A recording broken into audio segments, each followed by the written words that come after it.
Hello everyone, कैसे हैं आप सभी। उम्मीद करती हूँ कि आप लोगों की प्रिपरेशन अच्छी चल रही होगी। तो मेरा नाम है मनीषा और मैं आप सभी का स्वागत करती हूँ आपके अपने चैनल एग्जाम एक्सप्रेस में। तो फ्रेंड, जैसा कि आप सब जानते हैं कि सीएसईबी जेई की वैकेंसी आई हुई है Chhattisgarh state electricity board junior engineer की। तो ये होप करती हूँ कि आप सभी लोग फॉर्म भर चुके होंगे और अपनी तैयारी में जुट गए होंगे। तो वीडियो स्टार्ट करने के पहले एक छोटा सा इन्फॉर्मेशन देना चाहती हूँ आप सभी लोगों को। अगर बेस्ट बुक की रिक्वायरमेंट है या फिर अगर आप लोगों को पावर सिस्टम कोर्स के रिगार्डिंग कोई क्वेरी है, क्योंकि हमारा बैचेस स्टार्ट हो चुके हैं, तो आप लोग रजिस्ट्रेशन करा सकते हैं। और आइए हम देख लेते हैं। यहाँ पर मैं आप लोगों से डिस्कशन करने वाली हूँ 2014 में जो वैकेंसी आई थी सीएसईबी जेई इलेक्ट्रिकल के प्रीवियस ईयर क्वेश्चन का मैं यहाँ पर सोल्यूशन करवाऊंगी आप सभी लोगों को, क्योंकि इस साल वैकेंसी बहुत ज्यादा आई हुई है दोस्तों। जैसे कि इलेक्ट्रिकल की आप देख रहे हैं हमारे डिस्ट्रीब्यूशन में 173 वैकेंसी है। सिमिलरली हम जनरेशन और ट्रांसमिशन का देख रहे हैं तो खूब सारी वैकेंसी आई हुई है इस साल इलेक्ट्रिकल के लिए। तो खूब मन लगा करके आप लोग पढ़िए और ये आप लोगों के लिए एक गोल्डन अपॉर्चुनिटी होगी। इसे ग्रैब करिए और फाइनल सिलेक्शन लीजिए, क्योंकि आप लोगों का एग्जामिनेशन दोस्तों नवंबर में हो जाएगा। मोस्ट प्रोबेबली चांसेस हैं और रिजल्ट भी बहुत जल्दी दे देता है, क्योंकि ऑलरेडी मेरा 2 टाइम्स सीएसईबी जेई क्वालिफाइड है और एट प्रेजेंट मेरा एसएससी जेई में सीपीडब्ल्यूडी में सिलेक्शन हुआ है विद ऑल इंडिया रैंक 15 और कोल इंडिया लिमिटेड में भी मेरा सिलेक्शन हुआ था at the post of management trainee. तो फ्रेंड्स, आइए हम डिस्कशन कर लेते हैं सीएसपीडीएस सीएल 2000 जेई 14 का सोल्यूशन प्रीवियस ईयर। ठीक है। तो जो मुझे पेपर मिला है बच्चों, देखिए यहाँ पर हम लोगों को 80 क्वेश्चन आते हैं टेक्निकल से, 80 क्वेश्चन आते हैं टेक्निकल के और 20 क्वेश्चन आते हैं हमारे नॉन टेक्निकल के। तो कुल मिलाकर के हमारे 100 क्वेश्चन आते हैं और अब हमारा पेपर होता है ऑनलाइन मोड में। अदरवाइज अगर हम पहले देखते तो 2014 में हम लोगों को ऑफलाइन पेपर हुआ करता था। ठीक है। तो यहाँ से क्वेश्चन अगर हम देखेंगे टेक्निकल में, देखूं 80 क्वेश्चन आया हुआ है। तो फर्स्ट क्वेश्चन आप लोगों के स्क्रीन में दिख रहा होगा, इलेक्ट्रिकल इंजीनियरिंग के ये क्वेश्चंस हैं। तो यहाँ पर जो पेपर मिला है देखिए कुछ इस फॉर्मेट में था, इंग्लिश और हिंदी दोनों में ही आप लोगों के क्वेश्चन आएंगे। जो भी आप लैंग्वेज में कंफर्टेबल हो आप उसे मार्क कर लीजिएगा। ठीक है। तो यहाँ पर देखिए फर्स्ट क्वेश्चन बोल रहा है the greatest percentage of heat loss in a DC machine is due to. तो डीसी मशीन में जब आप लोग लॉसेस के बारे में पढ़ते होंगे तो बहुत सारे लॉसेस आप लोगों के आते हैं।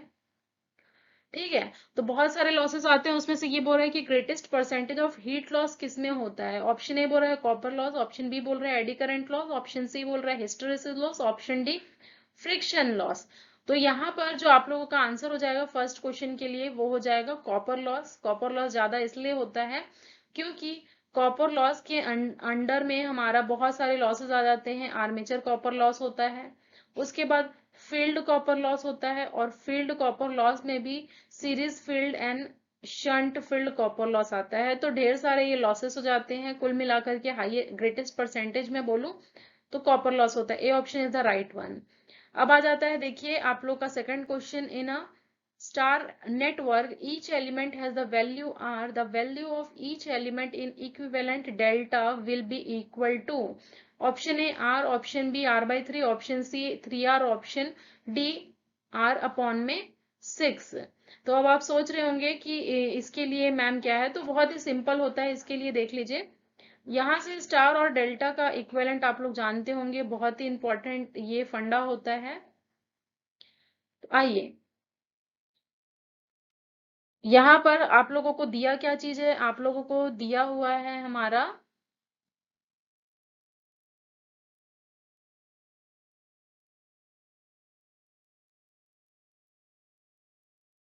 यहाँ पर हम लोगों को दिया हुआ है स्टार में। तो हमारा क्या है, स्टार में है जिसकी वैल्यू कितनी है, देखिए ये हमारा वैल्यू, ये हमारा स्टार हो गया है। ये हमारा स्टार हो गया जिसमें वैल्यू दी हुई है आर आर आर। तो ये आर ओम दिया है। आप लोगों को कन्वर्ट किस में करना है, हम लोगों को कन्वर्ट करना है डेल्टा में। ठीक है, डेल्टा में हमें कन्वर्ट करना है कुछ इस तरीके से। तो इस टाइप का क्वेश्चन अभी पुणे मेट्रो जो हुआ था रिसेंट में, उसका एग्जाम में आया हुआ क्वेश्चन था। तो आप लोगों को ये ब्रांच का हम लोगों का रेजिस्टेंस चाहिए। तो अगर मैं मान लूं ये वाला रेजिस्टेंस की वैल्यू आप लोगों को अननोन है, इसकी वैल्यू आपको चाहिए, तो क्या करते हैं हम, याद रखने का तरीका क्या है, ये दोनों का प्रोडक्ट यानी कि हर एक का प्रोडक्ट अपॉन में जो सामने वाला दिख रहा है, मतलब हर एक का प्रोडक्ट मतलब R into R, R into R, R into R upon में ये जो दिख रहा है वो होता है। ठीक है, तो यहां से लिखेंगे R into R plus R into R plus R into R upon में आर। तो यहां से ये बनेगा R square plus R square plus R square, तो 3r² अपॉन में आर या फिर 3r। ठीक है, यानी कि जो हमारा आर था वो क्या हो जाएगा, 3 गुना हो जाएगा, तो इसके लिए ऑप्शन हो जाएगा सी। तो जब भी आप स्टार से डेल्टा में जाएंगे तो ये 3 गुना हो जाएगा। ठीक है, और जब भी आप डेल्टा से स्टार में जाएंगे तो अपॉन में 3 हो जाएगा। तो समझ में आया आप सभी लोगों को? ये हो जाएगा हमारा क्वेश्चन नंबर 2 का सी ऑप्शन। अब आ जाता है question number 3, the condition for maximum efficiency of a transformer is. तो मैंने ये कई बार कहा है कि मैक्सिमम एफिशिएंसी की कंडीशन क्या होती है कि जो हमारा कॉपर लॉस होता है बच्चा, वो क्या होता है, आयरन लॉस के बराबर होता है, उस समय हमारी एफिशिएंसी क्या होती है, मैक्सिमम होती है। तो ऑप्शन डी में हमारा क्या बोल रहा है, copper loss is equal to iron loss, यानी कि दोनों लॉस क्या हो जाना चाहिए, इक्वल हो जाना चाहिए, तब हम कहेंगे मैक्सिमम एफिशिएंसी होगी हमारे ट्रांसफॉर्मर में। ठीक है, समझ में आया? समझ में आया आप सभी लोगों को?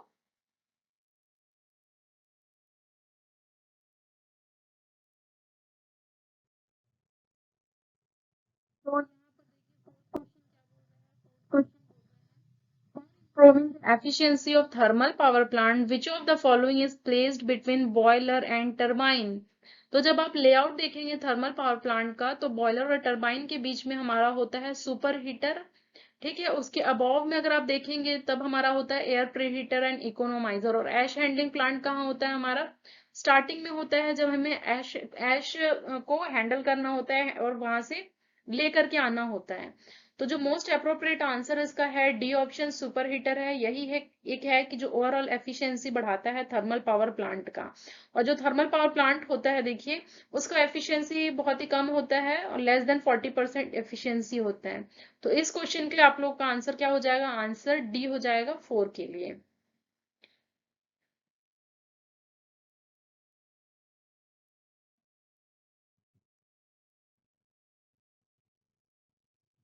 ठीक है, तो देखिए ये हमारा क्या है, जूल हमारा एसआई यूनिट होता है।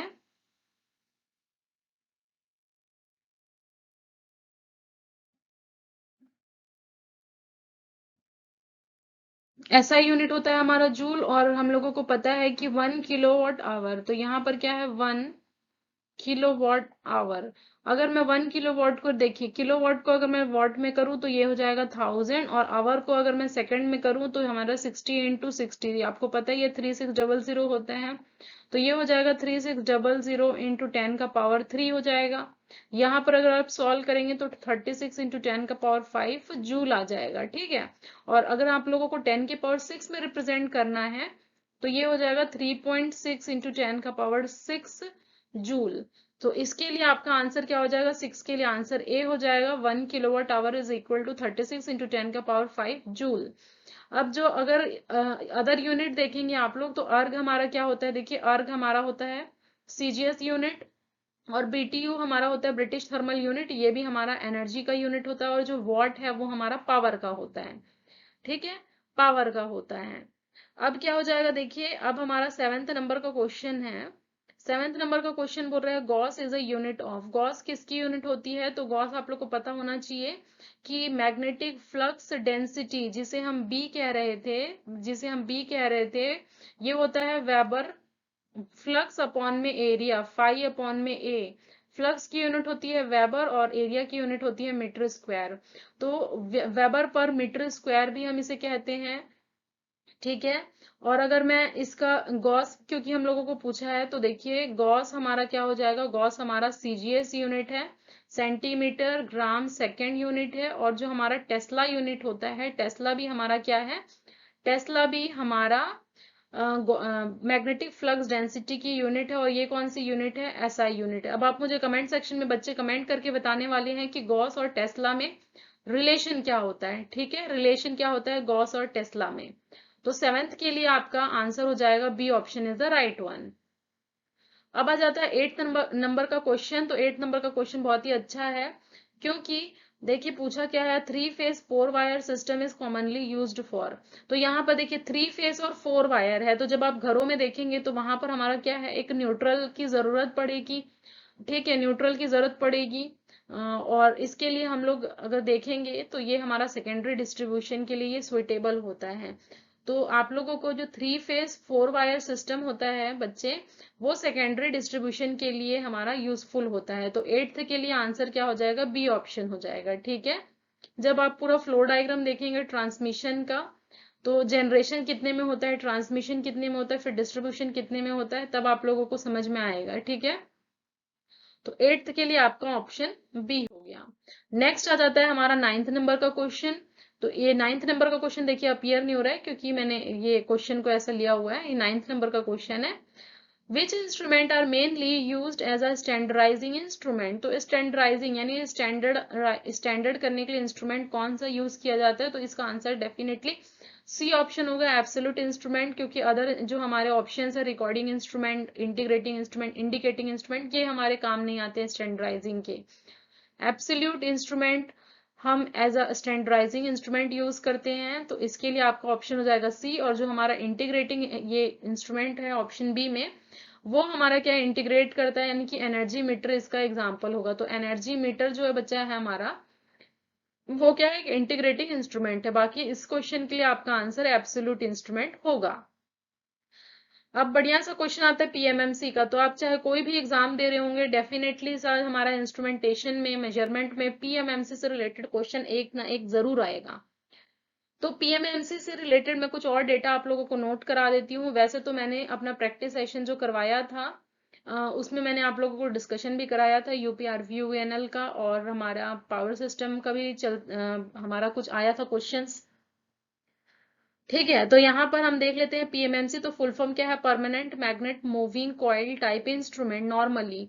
तो इसकी खास बात ये होती है, परमानेंट मैग्नेट मूविंग कॉइल, जहां पर भी मूविंग कॉइल दिखेगा तो आप लोग को समझना है कि ये मेजर करता है डीसी वैल्यू। ठीक है, डीसी वैल्यू मेजर करने के लिए पीएमएमसी इंस्ट्रूमेंट यूज करते हैं। डीसी वैल्यू को ही हम कहते हैं एवरेज वैल्यू। ठीक है, और ये हमारा क्या है, ये हमारा इसका जो स्केल होता है वो लीनियर स्केल होता है। ठीक है, लीनियर स्केल होता है। उसके बाद अगर डैम्पिंग की बात करें तो इसमें यूज किया जाता है एडी करंट डैम्पिंग। ठीक है, eddy current damping most important. अब अगर हम कंट्रोल बात करेंगे कि कंट्रोलिंग टॉर्क कैसे प्रोवाइड करते हैं, तो इसमें हम प्रोवाइड करते हैं स्प्रिंग कंट्रोल। ठीक है, स्प्रिंग कंट्रोल प्रोवाइड किया जाता है। एंड इसका जो टॉर्क इक्वेशन डिफ्लेक्टिंग टॉर्क होता है, याद रखिएगा BINA होता है। BINA magnetic flux density into I मतलब करंट, एन मतलब number of turns, and A मतलब एरिया ऑफ क्रॉस सेक्शन। तो ये TD हो गया। उसके बाद हम लोगों का जो TC आता है कंट्रोलिंग टॉर्क, वो होता है KC थीटा। तो अगर आप लोगों को इक्विलिब्रियम पोजीशन में बात करेगा तो TC is equal to TD होता है। ठीक है, deflecting torque equal to controlling torque. यहाँ से आप लोगों को क्वेश्चन भी पूछा जाता है, दोनों बराबर कर दीजिएगा, वैल्यू निकालने बोलता है किसी ना किसी चीज की। और उसके अलावा इसकी सेंसिटिविटी हाई होती है। ठीक है, और ये सारा चीजें मैंने आप लोगों को बता दिया कि हम कौन कौन सा डैम्पिंग। तो इसके लिए आप लोगों का ऑप्शन क्या हो जाएगा, A option is the right one, eddy current damping. तो पीएमएमसी जहां पर भी मूविंग कॉइल दिखेगा आप लोगों को लगा देना है, आप लोगों को लगा देना है डीसी वैल्यू के लिए मेजर किया जाता है। ठीक है, बात आ गई समझ में। नेक्स्ट आता है 11th नंबर का क्वेश्चन। तो 11th नंबर का क्वेश्चन बोल रहा है, in a polyphase circuit if the number of phases is Rn, the power can be measure by using a minimum number of. तो जब आप ब्लॉन्डल्स थ्योरम पढ़ेंगे, कौन सा थ्योरम, ब्लॉन्डल्स थ्योरम मेजरमेंट में, तो वहां बोलता है कि अगर हमारा फेसेस, अगर मान लीजिए कैपिटल N है या फिर स्मॉल n है, तो पावर हम कैसे मेजर कर सकते हैं, यूजिंग N-1 वॉट मीटर, यानी कि उससे एक कम। अगर मान लीजिए n की वैल्यू 3 है, 3 फेसेस के लिए, तो नंबर ऑफ वॉट मीटर कितना हो जाएगा, N-1 equal to 2 watt meter की रिक्वायरमेंट होगी। तो आप 2 वॉट मीटर मेथड भी पढ़ते होंगे उसमें। तो यहाँ पर 11th के लिए ऑप्शन क्या हो जाएगा, N-1 वॉट मीटर एलिमेंट्स की रिक्वायरमेंट होगी। तो इसी में आप लोगों को डेटा भी बोल सकता है कि अगर नंबर ऑफ फेसेस बताइए 3 है तो कितना वॉट मीटर लगेगा, तो उसमें 2 वॉट मीटर की रिक्वायरमेंट होगी, तो एक कम N-1 वॉट मीटर की रिक्वायरमेंट होगी। अब 12th नंबर का क्वेश्चन है, Schering bridge is used to determine. तो शेयरिंग ब्रिज, जब आप AC ब्रिजेस पढ़ेंगे मेजरमेंट में, तो वहां पर शेयरिंग ब्रिज एक तो होता है कैपेसिटेंस मेजर करने के लिए, एक तो होता है हम लोगों का डाइलेक्ट्रिक लॉस मेजर करने के लिए, और एक होता है लॉस टेंजेंट। ठीक है, लॉस टेंजेंट भी कैलकुलेट किया जाता है। तो यहाँ पर आप लोगों को ऑप्शन मोस्ट अप्रोप्रिएट दिखेगा, D option is the right one 12 के लिए, डिटरमाइन द डाइलेक्ट्रिक लॉसेस। ठीक है, अदर ऑप्शन की मैं बात करूं तो लो रेजिस्टेंस हम तीन मेथड से देखिए बच्चा डिटरमिन करते हैं। लो रेजिस्टेंस के लिए तीन मेथड होता है, कौन कौन से होते हैं? एक तो होता है हमारा एमीटर वोल्टमीटर मेथड, और एक्यूरेटली हम मेजर कर सकते हैं low resistance kelvin double bridge से। और एक होता है पोटेंशियोमीटर। ठीक है, समझ में आया? तो लो रेजिस्टेंस के लिए मैंने आप लोगों को सेशन में बताया भी था तीन तरीके का, low resistance, medium resistance and high resistance method calculate करने का क्या क्या मेथड है। तो एक बार अब मैं बोल रही हूँ, आप लोग फटाफट नोट कर लीजिए। लो रेजिस्टेंस के लिए हमारे तीन मेथड होते हैं, कौन कौन से? Kelvin double bridge method, potential ammeter voltmeter method. फिर मीडियम रेजिस्टेंस के लिए होता है, मीडियम रेजिस्टेंस के लिए हमारा होता है ammeter voltmeter method, second substitution method, and third Wheatstone bridge method and Carey Foster method. तो ये हमारा मीडियम के लिए। हाई रेजिस्टेंस के लिए मोस्ट इंपॉर्टेंट है, हाई रेजिस्टेंस के लिए भी हम जो मेथड यूज करते हैं मेनली देखिए, मैगर यूज करते हैं, नोट करिए, मैगर यूज करते हैं, मेगा यूज करते हैं, loss of charge method and direct deflection method. तो ये चार तरीके होते हैं हाई रेजिस्टेंस मेजर करने के लिए। तो ये नोट डाउन कर लीजिए प्लीज आप लोग। अब हम आगे बढ़ते हैं 13 नंबर के क्वेश्चन में। तो 13 नंबर का क्वेश्चन क्या बोल रहा है? Chopper is a device which convert. तो आप लोग को पता होना चाहिए कि जो चॉपर होता है हमारा, उसे हम कहते हैं डीसी टू डीसी कन्वर्टर भी कहते हैं। ठीक है, डीसी टू डीसी कन्वर्टर। अब कौन सा डीसी? तो हम बोलते हैं fixed DC two variable DC में ये कन्वर्ट करता है। मैंने क्या कहा? Fixed DC two variable DC. तो इसके लिए जो मोस्ट अप्रोप्रिएट आंसर है, देखिए ए तो हो नहीं सकता क्योंकि ये fixed AC to variable AC बोल रहा है, तो this can not be the answer. AC to DC बोल रहा है, तो देखिए एसी टू डीसी कौन करता है? एसी टू डीसी मतलब होता है हमारा रेक्टिफायर। तो आप लोगों से ये भी पूछ सकते हैं कि रेक्टिफायर क्या होता है? Rectifier is a device which convert AC to DC. अब डीसी टू एसी क्या होता है? डीसी टू एसी मतलब इन्वर्टर। तो inverter is a device which convert direct current to alternating current. तो इसके लिए जो मोस्ट अप्रोप्रिएट आंसर हो जाएगा 13 के लिए बी ऑप्शन हो जाएगा, fixed DC two variable DC actually होना चाहिए लेकिन फ्रीक्वेंसी। ठीक है, कोई बात नहीं। ठीक है, अब 14 नंबर का क्वेश्चन है। देखिए 14 नंबर के क्वेश्चन में बोल रहा है कि the binary number corresponds to the octal number base 16। तो देखिए ये बहुत ही सिंपल क्वेश्चन है। मैंने जब कन्वर्जन बताया हुआ था मेरे डिजिटल इलेक्ट्रॉनिक्स के क्लास में, अगर आपने नहीं देखा है तो ये क्वेश्चन आप एक बार अपने से ट्राई करें, क्योंकि बेस 16 बहुत ही आसान है कैलकुलेशन करना। तो ये आप लोगों के लिए होमवर्क है, बहुत ही सिंपल है बाइनरी में कन्वर्ट करने के लिए। तो 14th आप लोग के लिए सस्पेंस है, होमवर्क है ना। 15th क्वेश्चन आता है। देखिए 15th क्वेश्चन बोल रहा है a capacitor stores 1 coulomb at 10 volt then it's capacitance will be. तो 15th के लिए बहुत ही सिंपल फॉर्मूला होता है capacitance, Q is equal to CV, याद रखिए। ठीक है, Q is equal to CV। Q क्या है? चार्ज है, C हमारा कैपेसिटेंस और V हमारा क्या है? वोल्टेज है। तो यहाँ से आपको C की वैल्यू चाहिए। यहाँ पर आप लोगों को C की वैल्यू चाहिए, Q अपॉन में V हो जाएगा। Q कितना गिवन है? 1 गिवन है। V कितना गिवन है? 10। तो C की वैल्यू आएगी 0.1 फैरेड। तो किस ऑप्शन में है हमारा? ए ऑप्शन में है 0.1 फैरेड। ए आंसर करेक्ट है आपका। अब आ जाता है हमारा a parallel plate capacitor 16 number का। Parallel plate air capacitor has a capacitance of 100 millifarad, a potential of 100 volt is applied, the stored energy is। ठीक है, the stored energy is। तो यहाँ पर हम लोगों को 16th क्वेश्चन में आप लोग को पता होना चाहिए जो एनर्जी स्टोर्ड होता है वो होता है हमारा हाफ CV स्क्वायर। तो ये फॉर्मूले के टर्म्स में भी आप लोग को क्वेश्चन पूछा जा सकता है, हाफ CV स्क्वायर। तो ये हो जाएगा हाफ मतलब 0.5, C कितना है? 100 मिली है मतलब 10 का पावर -3 इंटू V स्क्वायर। तो जब इसका स्क्वायर करेंगे तो 10 का पावर 4 बनेगा, यहाँ पर 10 का पावर 4 करिए।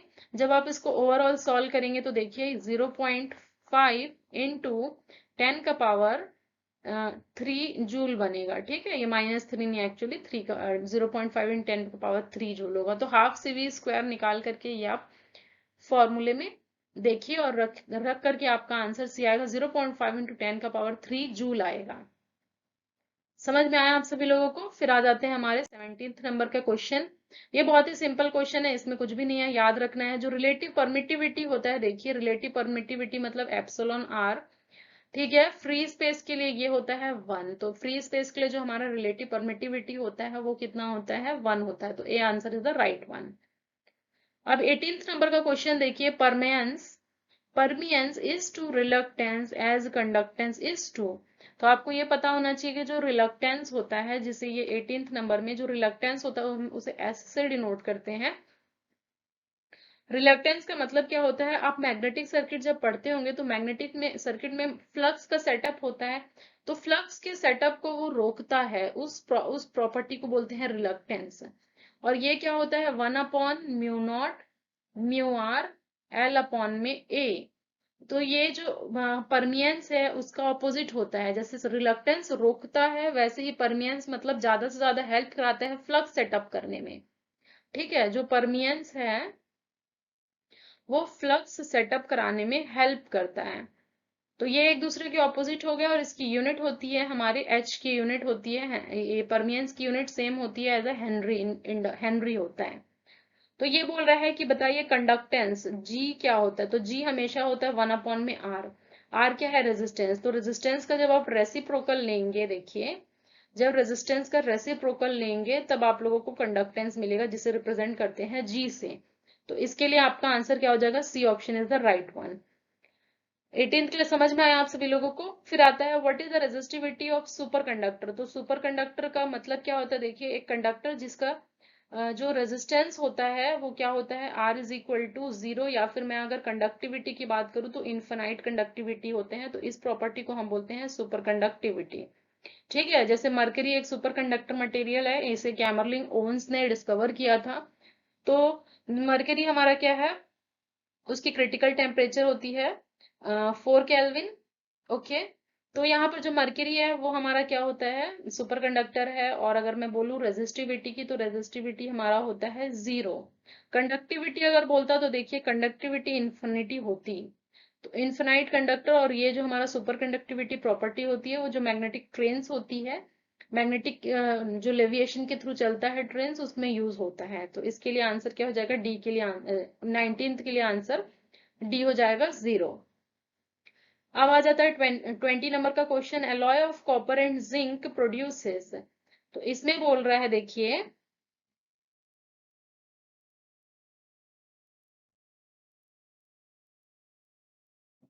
इसमें बोल रहा है alloy of copper and zinc produces. तो कॉपर और जिंक का जो एलॉय है, देखिए वो होता है, कॉपर और जिंक का एलॉय को हम कहते हैं ब्रास। ठीक है, ब्रास कहते हैं। कॉपर और जिंक के एलॉय को हम कहते हैं ब्रास। अगर ब्रॉन्ज पूछेगा तो देखिए ब्रॉन्ज क्या होता है? कॉपर एंड टीन के एलॉय को कहते हैं ब्रॉन्ज। और गन मेटल बोलेगा तो इसमें तीनों होते हैं। कौन कौन से? Copper plus zinc plus tin, तीनों होते हैं। अब 21 नंबर का क्वेश्चन है, देखिए तो 21 नंबर का क्वेश्चन बोल रहा है full load speed of a DC motor being 1000 RPM and speed regulation being 90%, no load speed will B.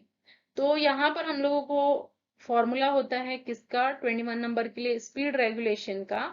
ये होता है no load speed minus full load speed upon में फुल लोड इंटू 100। तो यहाँ पर आप रख सकते हैं वैल्यू इसकी। ठीक है, तो इसका क्वेश्चन आई थिंक कि थोड़ा बहुत मिस्टेक्स था इस क्वेश्चन में। देखिए यहाँ पर मैं सॉल्व कर देती हूँ, आंसर क्या आता है एक बार देख लेते हैं।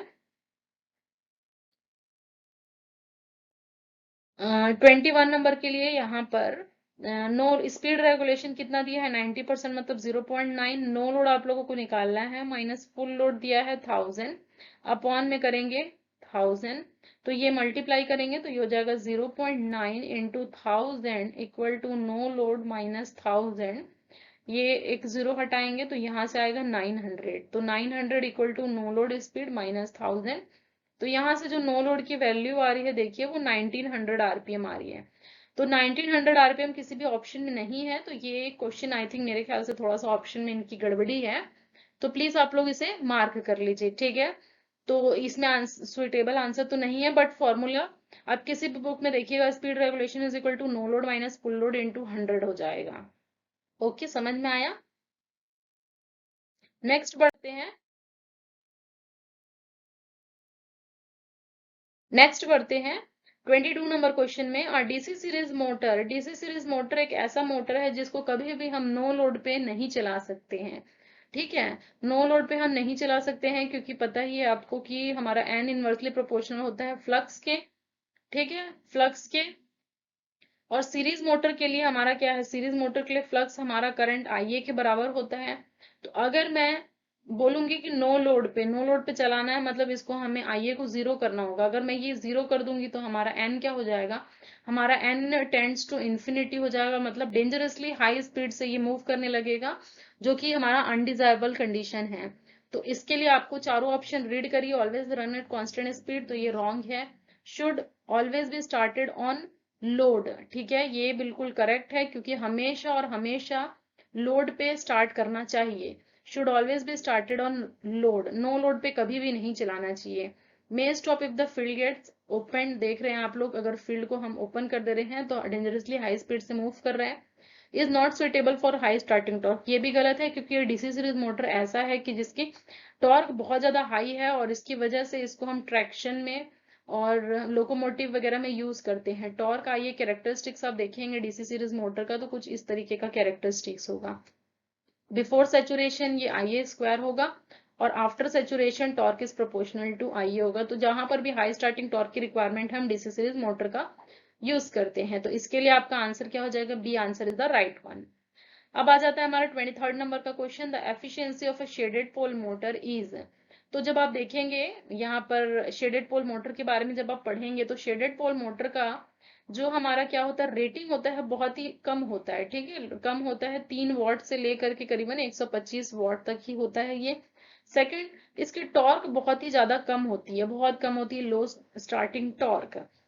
और इसकी एफिशिएंसी भी क्या होती है, बहुत ही कम होती है। अगर मैं बोलूं तो 35% तक होता है, तो लेस देन 40% होता है इसकी एफिशिएंसी। जब आप देखेंगे बीएल थरेजा की बुक तो वहां पर ऑब्जर्व करेंगे कि लेस देन 40% इसकी एफिशिएंसी होती है, बहुत ही कम।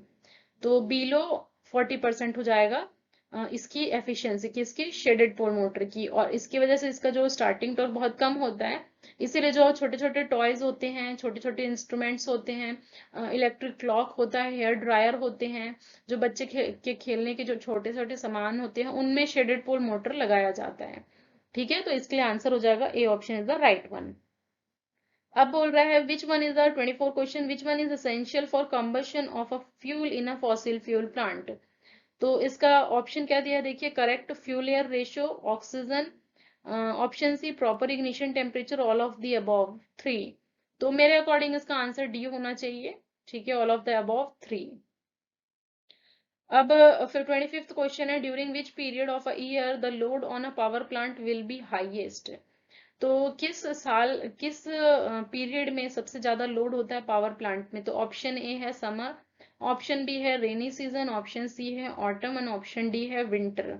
तो देखिए इसका कोई पर्टिकुलर आंसर तो मुझे नहीं मिला, मैंने काफी ज्यादा सर्च किया बच्चों, लेकिन मेरे अकॉर्डिंग में इसका आंसर जो होना चाहिए वो क्या हो सकता है, समर हो सकता है। समर में लोड बहुत ज्यादा हाई होता है और इसकी वजह से कई बार देखते होंगे आप लोग लोड शेडिंग भी किया जाता है। सुबह में या कोई पर्टिकुलर टाइमिंग में 1 घंटे के लिए लोड शेडिंग की जाती है, 2 घंटे के लिए कहीं कहीं पर।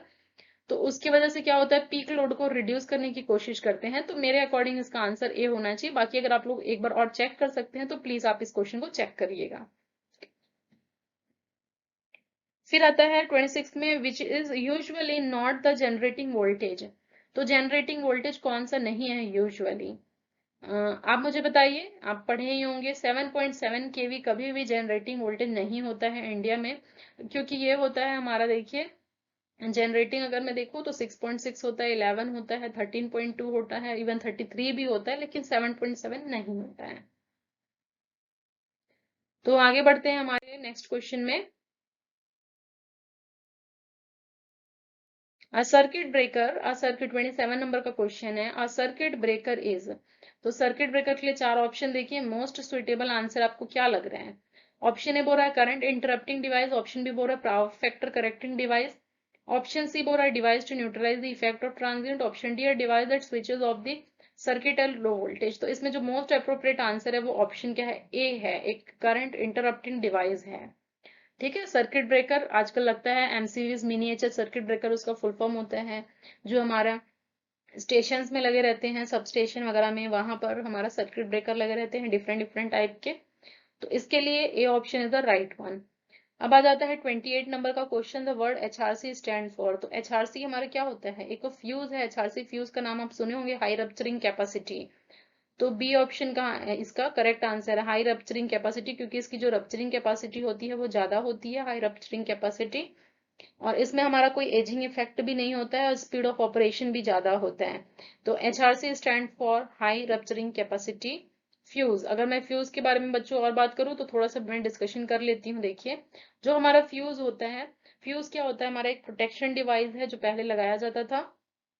और ये बना किसका होता है, ये बना होता है जनरली टीन और लेड का बना होता है। ठीक है, जिंक वगैरह का भी होता है लेकिन मोस्टली टीन और लेड का बना होता है। और इसमें जो हमारा करंट होता है, देखिए current, fusing current is proportional to D का पावर 3/2 होता है। ये इक्वेशन इंपॉर्टेंट है। और हमारा एक फ्यूजिंग फैक्टर होता है। तो फ्यूजिंग फैक्टर क्या होता है, मिनिमम हमारा फ्यूजिंग करंट अपॉन में करंट कैपेसिटी। ठीक है, तो ये फ्यूजिंग फैक्टर हमारा होता है, आप एमसी करके याद रखिएगा।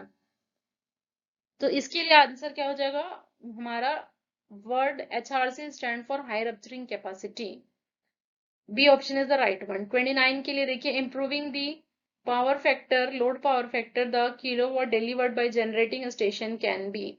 तो आपको ये पता होना चाहिए कि जब भी लोड पावर फैक्टर क्या करते हैं, लोड पावर फैक्टर को इम्प्रूव करते हैं, यानी कि पावर फैक्टर करेक्शन करते हैं, तो हमारा जो रियल पावर रहता है, या फिर हमें जिसे हम बोलते हैं रियल पावर या फिर किलोवाट या फिर यूजफुल पावर, वो हमेशा कांस्टेंट होता है। तो P1 is equal to P2 होता है।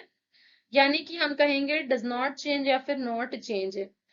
जो किलोवाट डिलीवर्ड होता है by the generating station can not be changed. ठीक है, option C is the right one.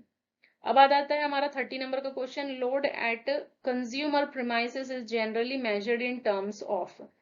तो लोड एट कंज्यूमर, हमारा जो कंज्यूमर प्रीमाइसेस रहता है उसमें लोड मेजर किया जाता है किलोवाट के टर्म में। तो इसमें तो कुछ भी नहीं था, किलोवाट, 1 किलोवाट, 10 किलोवाट, 100 किलोवाट, ऐसे करके मेजर किया जाता है लोड कंज्यूमर प्रीमाइसेस में।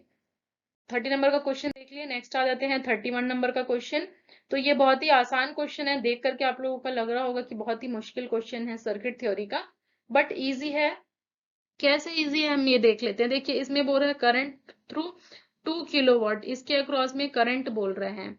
तो आप जब देखेंगे तो ये एक ब्रिज के समान दिखाई दे रहा है। देखिए, ये हमारा ब्रिज है और ये वाला हमारा रेजिस्टेंस, हम देखते हैं ये वाले रेजिस्टेंस का प्रोडक्ट अगर इन दोनों रेजिस्टेंस के इक्वल हो जाए, यानी कि क्रॉस प्रोडक्ट जो होता है वो इक्वल हो जाए।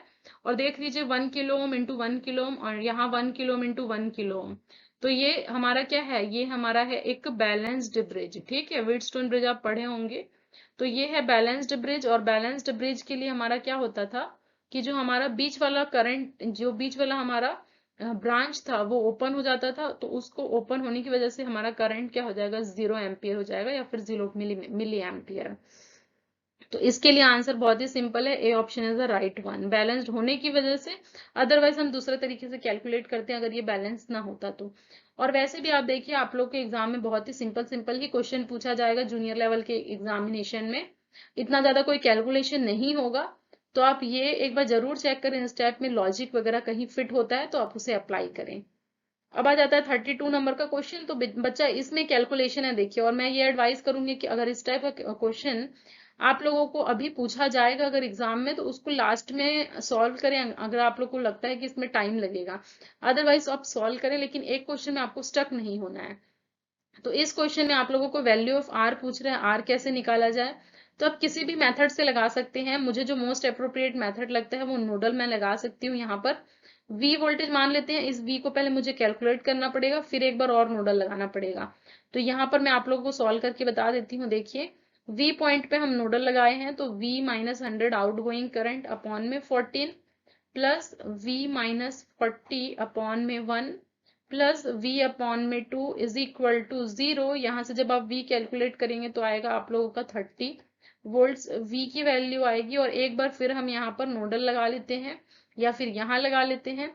तो यहाँ पर अगर हम लगाएंगे, मान लीजिए ये वाले नोड पे अगर हम नोडल लगाएंगे तो incoming current 10 is equal to 100 minus 40 upon में R प्लस 100 माइनस 30 अपॉन में 14।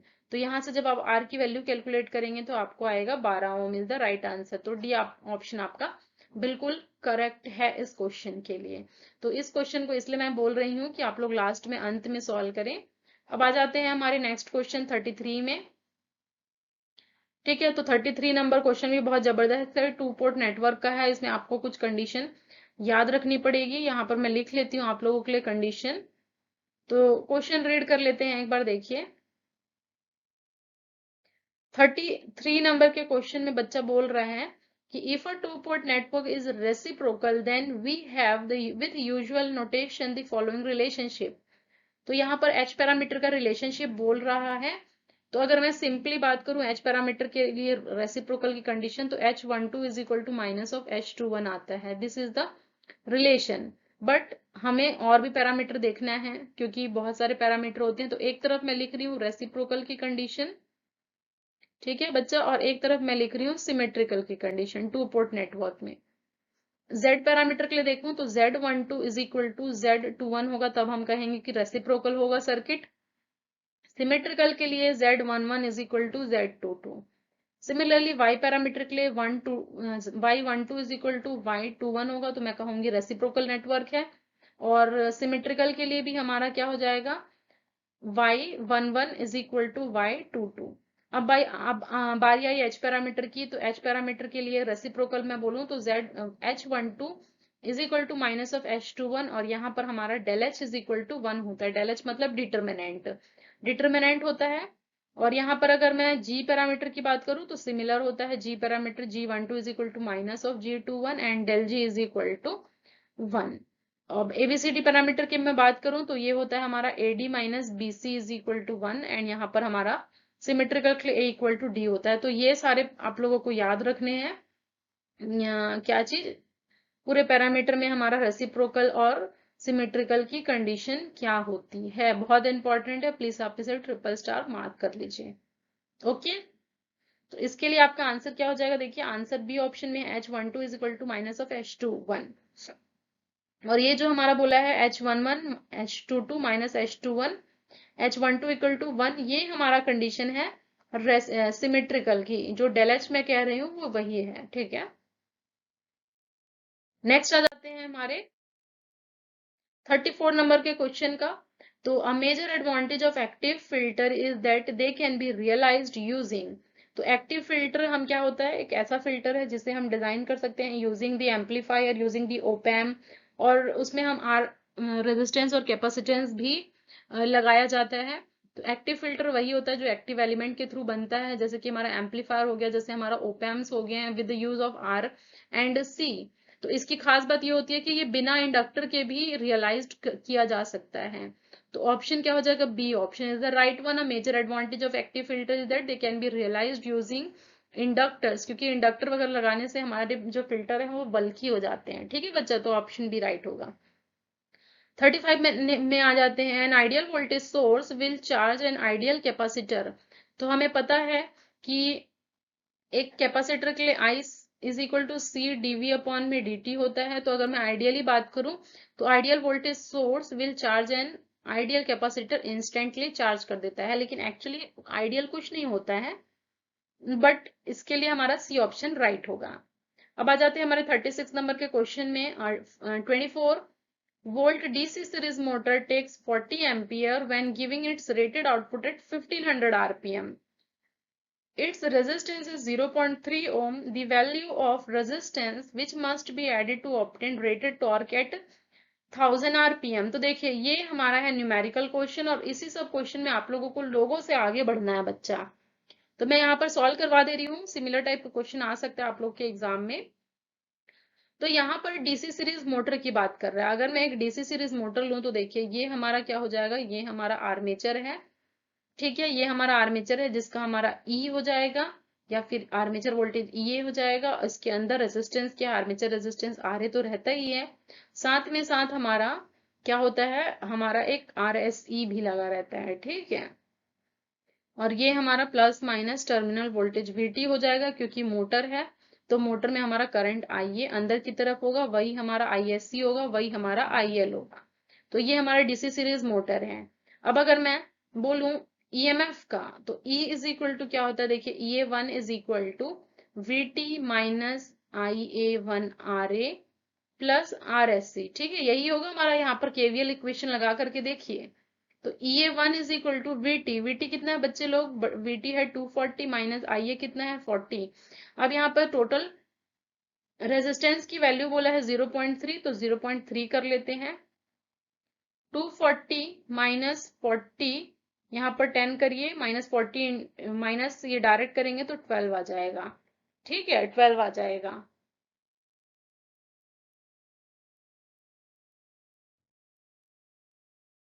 तो इसमें 240 में से 12 को माइनस करेंगे अगर आप, तो कितना आ जाएगा यहाँ पर 228 यहाँ पर आएगा। तो ये EA1 है। ठीक है, अब आप लोग को ये पता होना चाहिए कि E is equal to Z5PN upon में 60A होता है, ये हमारा EMF का फॉर्मूला होता है। तो यहां से अगर मैं बोलूं E is directly proportional to N हो जाएगा। ठीक है, तो ये ऊपर का मैं रब कर दे रही हूँ, ये डायग्राम भी मैं रब कर दे रही हूँ क्योंकि सोल्यूशन मुझे लिखना है। देखिए अब यहाँ पर,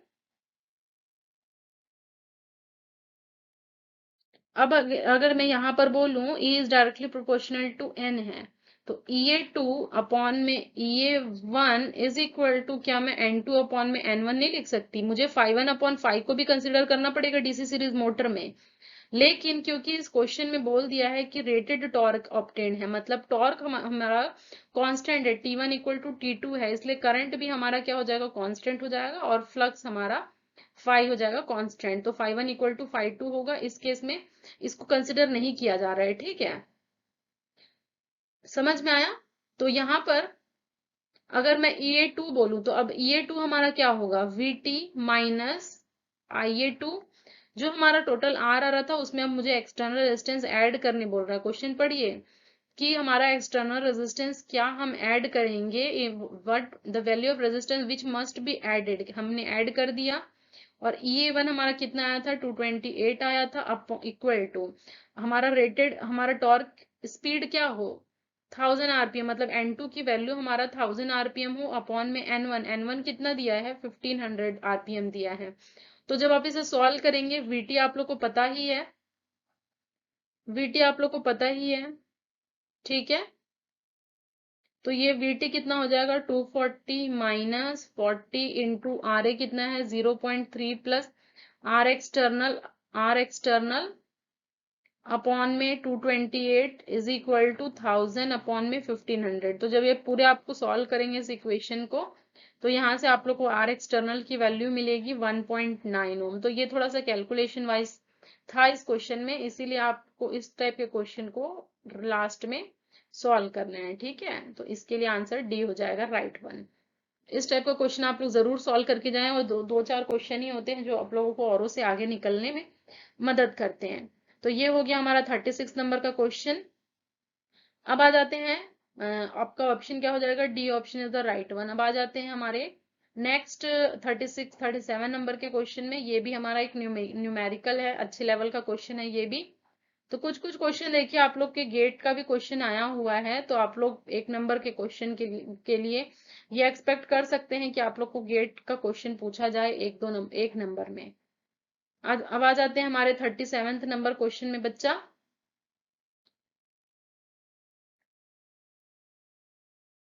37 नंबर का क्वेश्चन क्या कह रहा है, देखिए, two transformer of same type using the same grade iron and conductor material are design to work at the same flux and current density, but the linear dimension of one are the 2 times of those the other in all respect. The ratio of kVA of two transformer closely equal to, यानी कि हम लोगों को बोल रहा है KVA2 upon में KVA1 का पूछ रहा है। तो KVA आपको पता ही है क्या होता है, E इंटू आई का रेशियो होता है, तो E2I2 अपॉन में मल्टीप्लीकेशन होता है E2I2 अपॉन में E1I1 होता है। ठीक है, यही होता है। अब हमें ये देखना है कि जो ई है, वोल्टेज है या ईएमएफ है और करंट है, वो कैसे डिपेंड करता है हमारे लीनियर डायमेंशन में। तो हमें ये पता है कि जो करंट रहता है वो डायरेक्टली प्रोपोर्शनल टू एरिया होता है, एरिया ऑफ कंडक्टर्स होते हैं, या फिर एरिया ऑफ हमारा क्रॉस सेक्शन होता है। तो एरिया ऑफ क्रॉस सेक्शन का मतलब क्या होता है, पाई आर स्क्वायर। तो हमारे लीनियर डायमेंशन क्या किए गए हैं, लीनियर डायमेंशन हमारे डबल कर दिए गए हैं, यानी कि हमारा R2 is equal to 2 times of R1 कर दिया गया है। तो इसकी वजह से अगर ये 2 गुना हो रहा है तो हमारा एरिया क्या हो जाएगा, A2 अपॉन में A1 इक्वल टू 4, यानी कि एरिया हमारा 4 टाइम्स हो जाएगा। अगर एरिया हमारा 4 टाइम्स हो जाएगा तो डेफिनेटली हमारा करंट भी क्या हो जाएगा, 4 टाइम्स हो जाएगा। ये समझ में आया बात।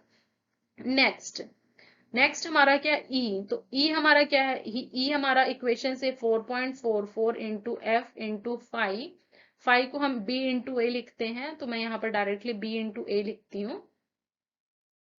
B into A into number of turns होता है। तो यहाँ पर भी अगर हम ईएमएफ देखेंगे, directly proportional to area of area होता है। अब हमारा क्या है, कोर अगर है ट्रांसफॉर्मर का कोर के लिए, तो लेंथ इंटू ब्रेड्थ होगा हमारा एरिया, लेंथ इंटू विड्थ या लेंथ इंटू ब्रेड्थ होगा। तो अगर हम इसको 2 गुना करेंगे तो हमारा फिर से एरिया क्या हो जाएगा, 4 गुना हो जाएगा।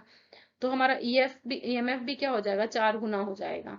तो इसकी वजह से जो हमारा केवीए पे असर क्या होगा, देखिए KVA2 अपॉन में KVA1 is equal to 4 times E1 into 4 times I1 upon में E1 इंटू I1। यहाँ से ये कैंसिल, ये कैंसिल, तो 4 इंटू 4 16, यानी कि जो हमारा 16 रेशियो आएगा दोनों का, वो क्या हो जाएगा, 16 हो जाएगा। क्या हो जाएगा, 16 हो जाएगा। ये एक अच्छा क्वेश्चन है, इसे आप लोग मार्क जरूर करें। ठीक है, नेक्स्ट आ जाते हैं 38 नंबर के क्वेश्चन में। तो ये हमारा क्या है, ये हमारा थोड़ा थियोरेटिकल है।